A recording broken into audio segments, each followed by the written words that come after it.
It's Headley.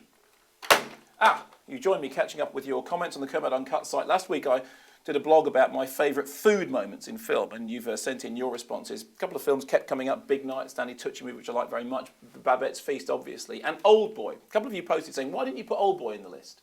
Why didn't you mention the sequence in Old Boy when the guy eats the live, is it a squid or an octopus? I'm not quite sure.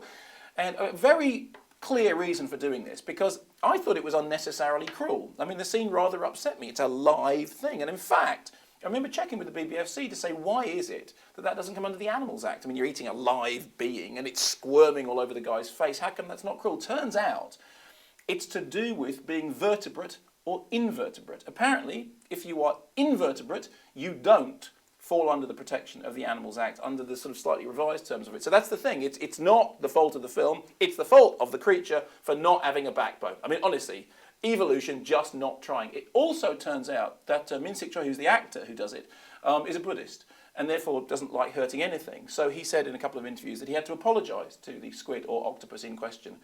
Unfortunately, they had to film the scene 3 times, so he had to apologise to 3 squids or octopodi. But I'm sure they felt better after he said sorry.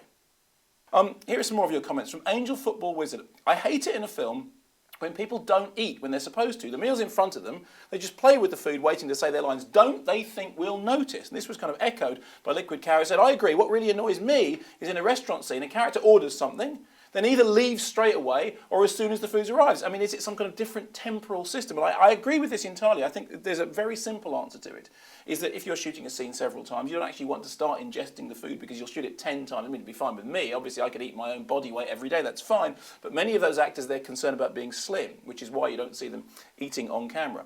This from Redfield88. For a while, I was worried that The Cook the Thief wasn't going to make your list. Where do you stand on Greenaway in general? This has come up a few times. My relationship with him is a bit like your relationship with Lars von Trier. And it's a good question about Peter Greenaway. There's a thing on the Internet Movie Database that says that I hate Peter Greenaway. I don't at all. Let me be clear about this. Some of Peter Greenaway's films I really like. I mean, I like Draftsman's Contract. I like The Cook the Thief. There are bits of Pillow Book that I like. I think Prospero's books is incredibly boring. And if you want to see that story done better, then watch Forbidden Planet, obviously.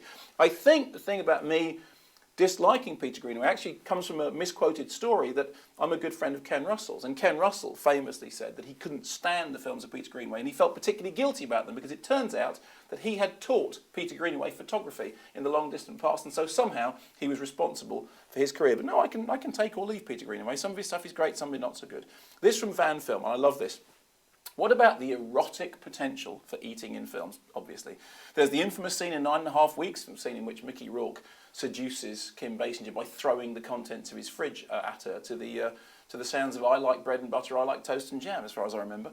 Or that my particular favourite, the scene in Tampopo where the man puts a live crayfish on his lover's belly to make her squirm after feeding her everything from a raw egg to sushi. Anyone else have a favourite food seduction scene? Well, obviously, over to you. Let me know. My favourite food seduction scene is Woody Allen eating erotically in Love and Death. And once you've seen that, it's very, very hard to top. This from Fellini26. I can take all those films, but the one that still gives me nightmares is Mr. Creosote exploding everywhere. One of the most stomach-churning things I've ever seen, and not really funny, even though it was supposed to be. I have to confess that when I first saw Monty Python's Meaning of Life, during the Mr. Creosote sequence, I did nearly throw up. And to this day, it's one of a few comedy moments in films which make me feel like I'm going to barf. Another one would be Peter Jackson's Bad Taste and the mass ingestion of the alien sick. I mean, I still can't watch that and just say, hey, that's funny, because there is something about eating sick which turns the stomach rather. This from Van Film. Personally, I'm a bit uneasy about taking my daughter to see Cloudy with a Chance of Meatballs, as the trailer makes me queasy. Anytime food is flying through the air and landing on people en masse, that's not a good thing. You know, I tell you what, if the food flying through the air in A Cloudy with a Chance of Meatballs makes you feel a bit queasy, you wait until you get to the sequence, which is clearly inspired by David Lynch's Eraserhead, with the great big walking, talking chickens. Which, I mean, it looks to me like somebody saw Eraserhead and then someone said, hey, you know what?